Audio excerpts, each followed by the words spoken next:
Biblical. What he means is Old Testament. Yeah, they are real wrath of God type stuff. Fire and brimstone coming down from the skies. Rivers and seas boiling. 40 years of darkness, earthquakes, volcanoes, the sea rising from the grave. Human sacrifice, dogs and cats living together. Mass hysteria.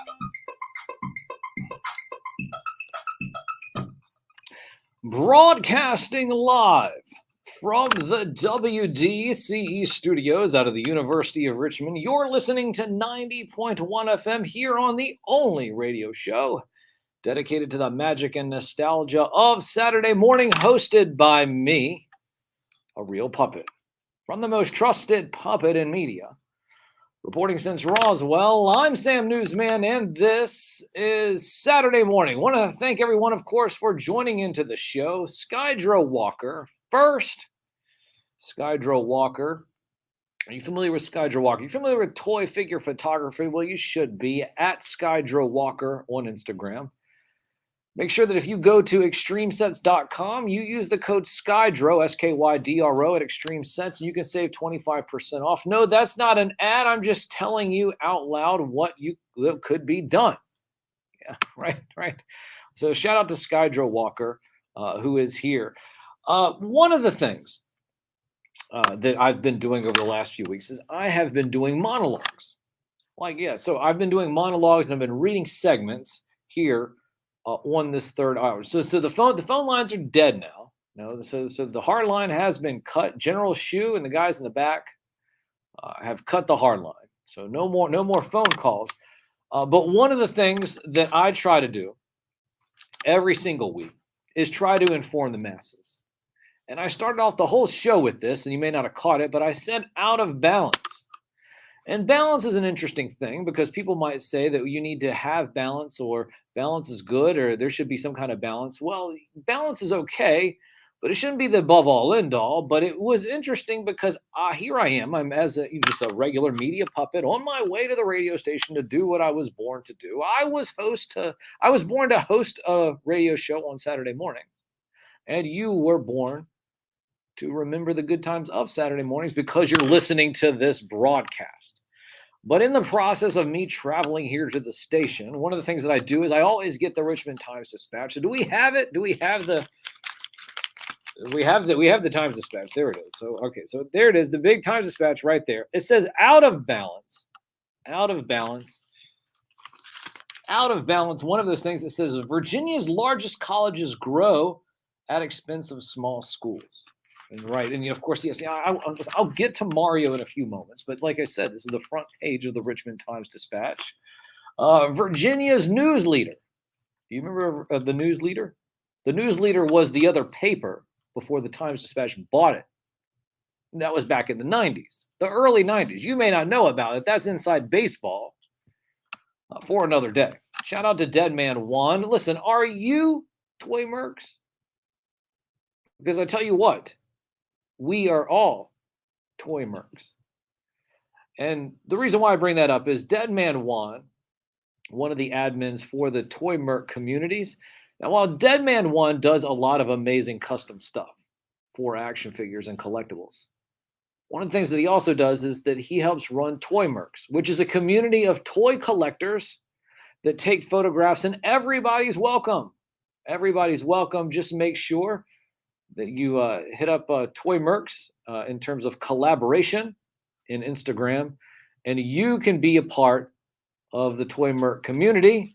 We are all Toy Mercs. That's at Toy Mercs, TOYMERCX. TOYMERCS, not XS. Toy Mercs. X was that was the creative coming out of me. No, well, but anyways, we are all Toy Mercs at Toy Mercs. Once again, follow everyone. We are all Toy Mercs. Follow them at Toy Mercs, TOYMERCS on Instagram. If you're a toy collector, so we're trying to bring people in the community together. Listen, now there's a lot of people that are collecting toys, and we'll talk about toys in the very last segment in a moment on the other side of the next music break. But one of the things we talk about balance. Well, we were talking about balance the other week. We had Lio Convoy on the show, and we were talking about what it means to be a collector and having balance, and what it Why do we collect what we collect? All of those things. But this ties me back to the Richmond Times-Dispatch. Virginia's largest colleges grow at the expense of small schools, and things are out of balance. Last fall, Virginia Tech's enrollment surpassed 38,000 students, the largest in school history. The Blacksburg University has grown dramatically in the past 2 decades, increasing its student body by a third, but most colleges aren't enjoying such success. At Radford University, the number of incoming freshmen has crashed almost 40%. I'll say that again, 40% in the last decade. At Longwood University, freshman enrollment is down 30%. When selective schools such as Virginia Tech take more students, they reach into James Madison University's pool. That forces JMU to reach into the pockets of Radford, Longwood, or Mary Washington. The growth of the large colleges in the state has caused imbalance, and the state leaders haven't decided how to respond. Without a plan, some public and private colleges could be forced to close, said a member of the State Council of Higher Education for Virginia. We are not walking into the future with our eyes open, he said. There's no reason to believe the problem will correct itself. In the next decade, the number of high school graduates in the state is expected to decline. I'm going to say that again. Here in the Commonwealth, in the state of Virginia, the number of high school student graduates in the state is expected to decline over the next decade. It's being called the enrollment cliff, leaving colleges to fight over fewer applicants. The percentage of men attending colleges has dropped in the past decade, and more people are questioning the value of college education as a whole. This comes to a post and a reel that I did several days ago talking about colleges, and over 50% whether or not that they should go to college or not. After decades of growth, Virginia colleges are entering a new era of significant change. Schools may be forced to lay off faculty and cut programs. They're going to cut some programs. Well, no, listen, you can't listen. You got to cut the music programs because gender studies is better. No, listen, I mean, they're all both great, but somebody's got to get cut somewhere. Listen, are you going to cut the flute player, or are you going to cut the person that that wants to make sure that their political ideology is connected with the federal government? I don't know, but it's something to think about. Listen, maybe the person connected to the ideology of the federal government is more important than the flute player. So if that's the case, hell with it. Let's just get rid of the music program. So, all right, so here we go. After decades of growth, Virginia colleges are entering a new school of significant change. Schools may be forced to lay off faculty, cut programs. The state's most competitive schools, such as the University of Virginia and the College of William and Mary, might become even harder for Virginia students to access. The issue is, how can we as a state afford to keep them in business? This is survival. This is survival. Almost all the state's large colleges are growing, including George Mason, Virginia Tech, UVA, JMU, and Old Dominion. The state's largest college is Liberty University, which boasts 130,000 students with about 115,000 online.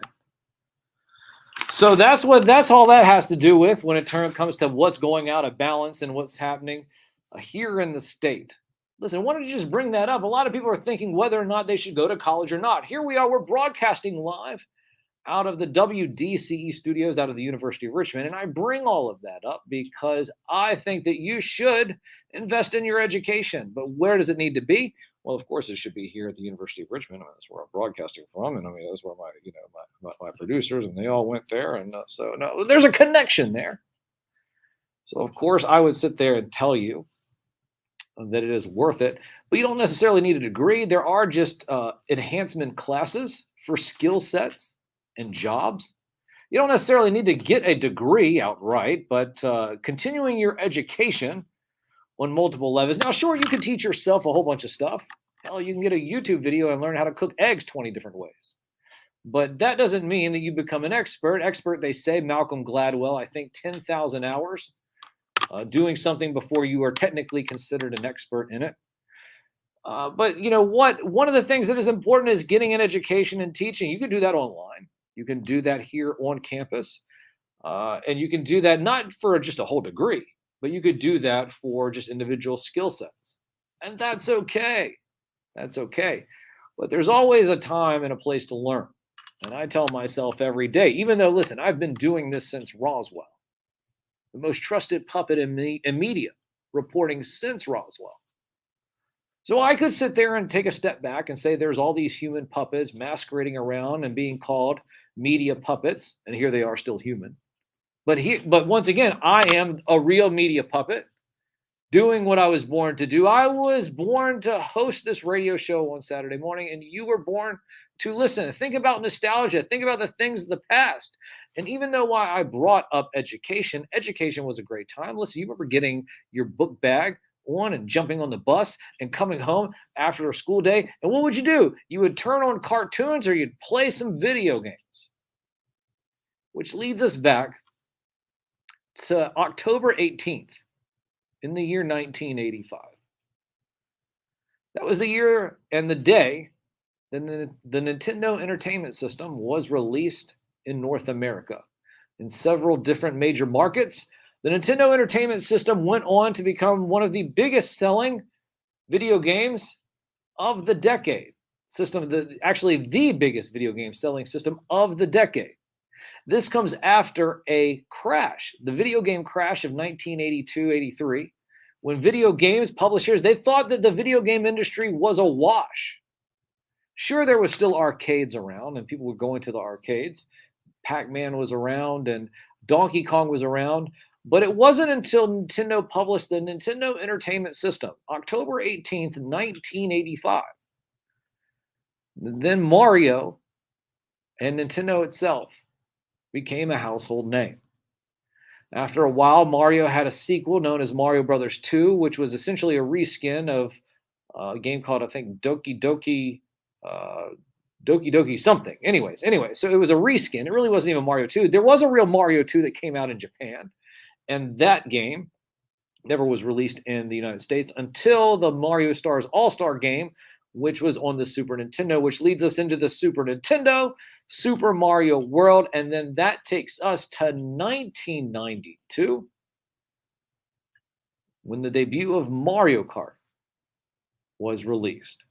Mario Kart being a kart racer using the technology that made F-Zero popular before it, but allowed players to play against their friends, sitting on their couch, playing Mario Kart. 1992. 31 years ago. 31 years ago, Mario Kart graced our screens. And to this day, Mario Kart is still one of the most popular franchises in gaming 31 years later. Other Mario games that came out, of course, on the Wii, Mario Galaxy, and the Nintendo Switch, Mario Odyssey, which is the hat that I'm wearing right now on my head. This is Cappy. Cappy being the hat that allows Mario to sit there and throw the cap to other Koopa Troopas, Goombas, or enemies. The hat lands on them, then Mario can control them. Now, that's not saying that Mario can control me, because I'll tell you right now that my favorite character is Bowser. And if I was sitting there wearing this hat and controlled by Mario, I wouldn't be able to tell you that right now. Which brings me back to Bowser, the king of the Koopas. Do you remember the old movie, the John Leguizamo, Bob Hoskins movie, the live-action movie? I think it was around 1993, if I'm not mistaken. Super Mario was a live-action movie, and it goes back to the concept and the idea that a lot of times people will tell you, well, it's so bad it's good. And now, here we are about 30 years later. The it's so bad it's good, the fact that we have Bob Hoskins as Mario, John Leguizamo as Luigi, Dennis Hopper as King Koopa, and as Bowser. Now, once again, it was so bad. It's so bad. You watch it now, it is good though. And there are legions of adults now who grew up with that movie, and that is their Mario movie. Which brings me to Nintendo and Illumination's movie, the Super Mario Brothers movie, which released this past Wednesday in theaters.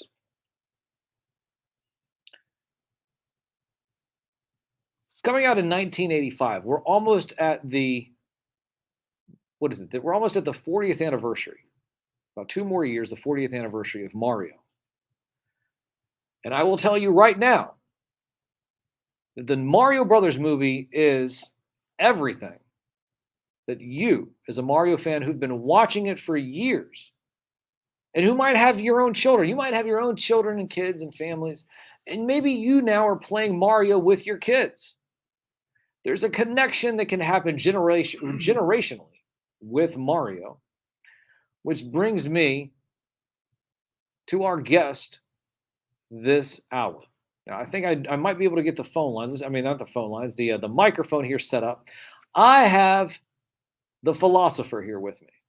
Well, you say, who's the philosopher? Well, there's a lot of things that we can be philosophical about. But one of the things that we're going to start talking about out of the gate is just the concept of the Super Mario movie. We have about 4 or 5 minutes here, so maybe we can get a question or two into the philosopher. The philosopher is here in studio. You can't see him, but he is here. So, philosopher, are you there? Say something to the microphone. Hey, what's up? All right, so we can hear you just fine. I know that you do not have a headset. We'll make sure that next time if you're in here and we're talking, you do have a headset. Now, before we start, what is no, don't get into too much information, but being the philosopher, what is your favorite Mario moment? You know, you you asked this earlier, and I was thinking about it, and I love when you go to 1-2, and it's like the underground music. Dun, dun, dun, Exactly. This is my favorite music probably from the whole game. Yeah. Now that's the underground music. It brings me back to that concept of the music cues that were in the Mario film. If you're someone who's musically inclined, if you've been playing the Mario franchise for the almost 40 years that it's been out, you were able to catch the music cues. Not only music cues that were from the Mario games, but music cues that were also from Mario Kart. And it's just the little things. Being a musician now, no, please understand, the philosopher is also a musician. So, of course, he understands what I'm talking about. But you know what I mean? Well, there's just the little subtle things where you're like, oh, I recognize that theme. And it just allowed you to smile in terms of the musical cues during the course of the film. Well, yeah, certainly. I recognize a whole lot. If I was watching it at home and, I could pause it every 5 seconds and be like, oh, let me look up what that reference was. I don't want to get into specifics, spoilers and whatnot. But at one point I was looking around, trying to think, well, who here is old enough that they grew up with this stuff, like me and you did. And I don't know, maybe it was like 5 or 10% of the crowd. But that leads me into the next question that I wanted to talk about, and that was the generational thing. So there were people that were older, if you will, your age, my age, the puppet age, who've been with Mario since the beginning. But then there was children, and I believe that you had your offspring with you. Yeah, I had my little buddy there with me. Yeah, so he plays Mario as well now, and I guess he's young, and you're able to share that experience. And what was it like having your offspring with you, and you guys having and sharing a moment with this Mario movie, and just kind of what it was all about, just the experience in general? I basically need to buy a Nintendo Switch again. What do you mean again? What do you mean? Did you get rid of it? You get rid of one? I grew up without it, and just for whatever reason, I've been playing the Xbox for a while. And like there's so many games with crossplay you can play on different systems. You get the Nintendo, you don't lose most of the other games. So yeah, I want to play Mario, because he's been playing Xbox like Minecraft and whatnot with me, which is cool. It's all creative. It's like what do they call it? A sandbox game. Right. Yeah, and you can even do the game within the game. Like if you role play in the game, you can watch that all day long on YouTube if you want to. But yeah, man, I want to play some of those retro games real bad now because of the references in the game. You're like, oh, well, that's this and that's that. Well, listen, you mentioned a few moments ago pausing the screen and saying like, oh, if I can go look that up. There's a lot of moments in the film where you could pause that screen and you could see this little Easter egg, that little Easter egg, this little wink, this little nod. Yeah. Oh, the map of Brooklyn and Punch Out Pizzeria, all kinds of fun stuff. There were just these little wink and nods throughout the whole film. Now you went and saw it, and as someone who grew up with Mario, your take of the film, sharing that time together with your son. The lessons that were learned it was not a preachy film. We always worried about whether or not if films are going to be preachy. We won't get into words and terminology and dialogue of what that means. But in terms of like what it taught, it wasn't in your face. It didn't feel like that it had an agenda other than you having fun. Does that make sense? Yeah, that's you're totally right. It's not like it whacked you over the head with this concept of one thing or of another, but it's like it's written into it. There's similar stuff from the plots of the game, obviously, right? And so you have these brothers, so it's very like pro family. You know what I mean? And so you can define that different ways if you want to. I have my ways, I guess. But yeah, just taking care of family, going after your, trying to. I don't want to get into who's saving who so much. Well, right, but it's yes.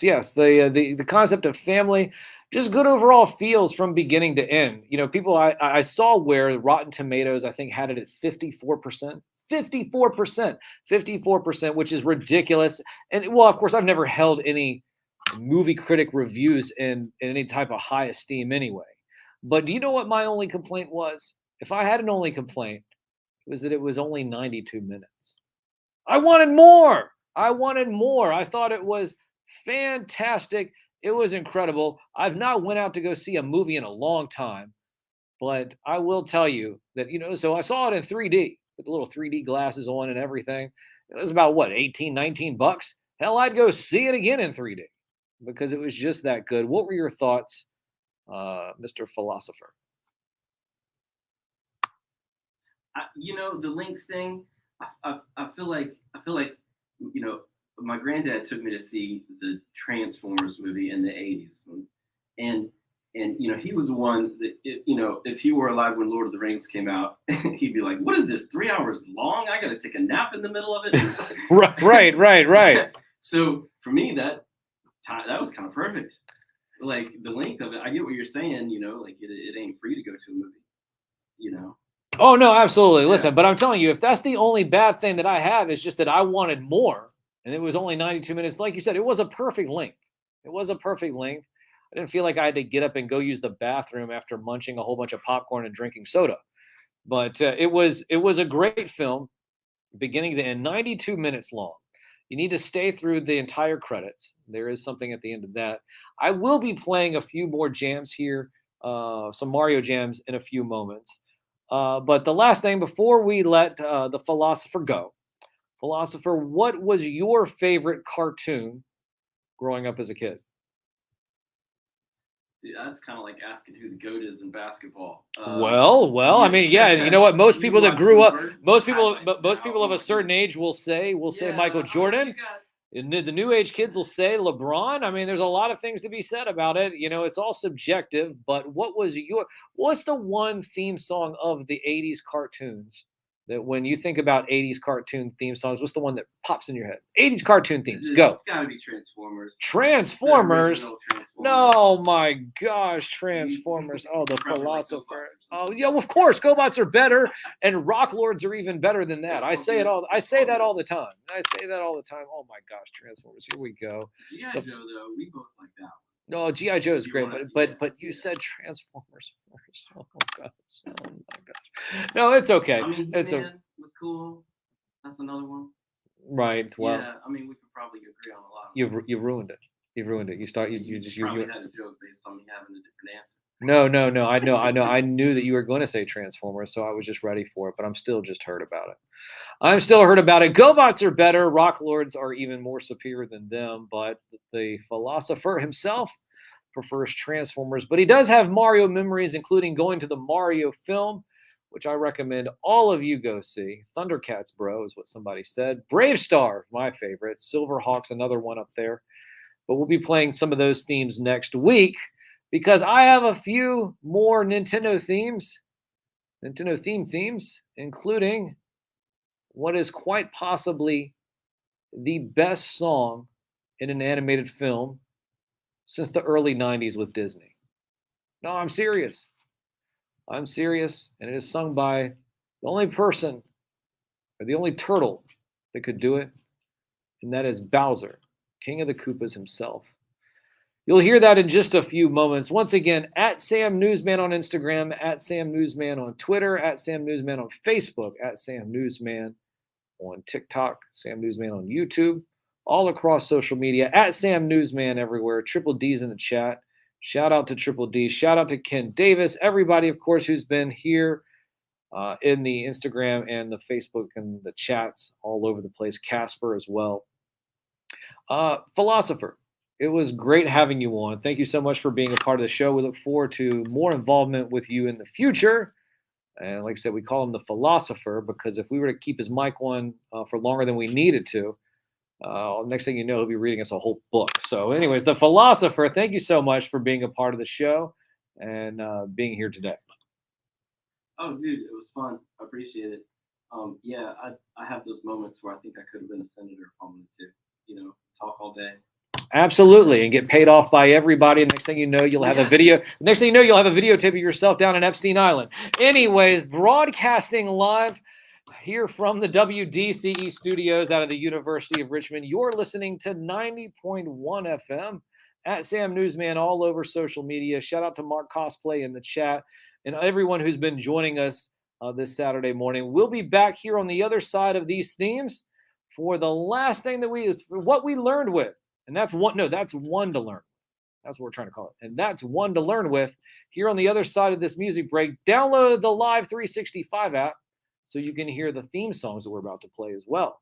Can't hear those on social media, but only on the Live 365 app. That is if you're not in your car, cruising around here in Richmond, Virginia, where you can listen to us on WDCE 90.1 FM, broadcasting live from the WDCE studios out of the University of Richmond. You're listening to 90.1 FM here on the only radio show dedicated to the magic and nostalgia of Saturday morning. Hosted by me, a real puppet. From the most trusted puppet in media, reporting since Roswell, I'm Sam Newsman, and this is Saturday morning.